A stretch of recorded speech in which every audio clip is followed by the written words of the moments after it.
የቻናል ቤተሰቦች እንደምን ቆያችሁ? ዛሬ ደግሞ ይዤላችሁ የመጣሁኝ አብሽ የሚሰጣቸው የጤና ጥቅሞችን ይሆናል። ቪዲዮውን እስከ መጨረሻው እንድትከታተሉት በአክብሮት እጋብዛለሁኝ።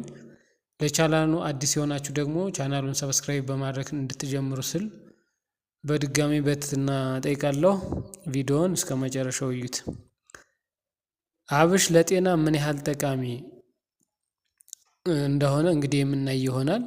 ለልብ ድካም፣ ለደም ግፊት፣ ኮሌስትሮል ለመቀነስ፣ ለጨጓራና ለስኳር በሽታ ለሚሰቃዩ ፍቱን መድኃኒት ነው። ገና ለወለዱ እናቶችም የጡታቸውን መጠን በተወሰነ መልኩ በመጨመር ለህፃናት የሚሰጡትን የወተት ምርት ይጨምራል ማለት ነው። በአጠቃላይ እንግዲህ የአብሽ የጤና ጥቅም ከዚህ በታች እንደሚከተለው የማቀርብ ይሆናል። የስኳር በሽታን ለመቆጣጠር ይረዳል። እንግዲህ አብሽ በደም ውስጥ የሚገኘው የስኳር መጠንን በመቆጣጠር ወይም ኢንሱሊንን በመጨመር በሰውነታችን ያለውን የግሉኮስ መጠን ወደ ግላይኮጅን እንዲቀየር በማድረግ በሰውነታችን ውስጥ ተመጣጣኝ የሆነ የስኳር መጠን እንዲኖር ያደርጋል ማለት ነው። ሌላው የልብ በሽታን ወይም የሃርት አታክን ያስወግዳል። የልብ ጉዳትን ለመከላከልና ኦክሲዳቲቭ ስትረስ ለማስወገድ ይረዳል ማለት ነው።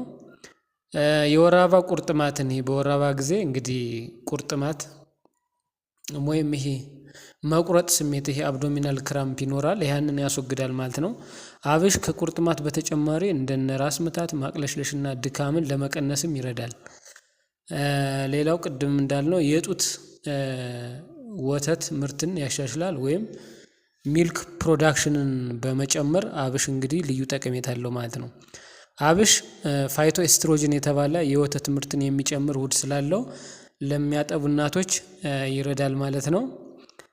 ሌላው የአብሽ ጥቅም የአርትራይተስ ህመምን ለመቀነስ፣ አብሽ እንደ ኦክሲደንት እና አንቲ ኢንፍላማቶሪ ባህሪያት ስላለው በአርትራይተስ የሚመጣን ህመም ለመቀነስ ይረዳል።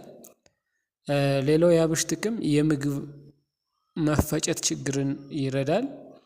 የሆድ ድርቀትና ከጨጓራ መቆጣት የተነሳ ለሚከሰት የምግብ መፈጨት ችግርን ለመከላከል ይረዳል ማለት ነው። ሌላው የአብሽ ጥቅም ጸረ እርጅና ጥቅምም አለው። ለቆዳችን አስደናቂ ጠቀሜታ ያለው ሲሆን የእርጅና ምልክትን እንደ ቆዳ መጨማደድና ሌሎችንም መስመሮችን ያስወግድልናል ማለት ነው።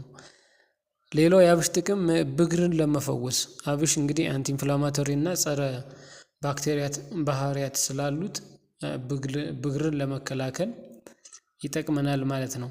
ሌላው ቆዳን ለማርጠብ ወይም ሞይስቸራይዝ ለማድረግ እንግዲህ አብሽ ከፍተኛ የሆነ ጥቅም አለው ማለት ነው። እንግዲህ ተመልካቾች ዛሬ ይዤላችሁ የመጣው ይህንን ይመስላል። ሌሎች መረጃዎች እንዲደርሳችሁም ቪዲዮውን ላይክ፣ ሰብስክራይብ እና ሼር እንድታደርጉ በድጋሚ ጠይቃችኋለሁ ማለት ነው።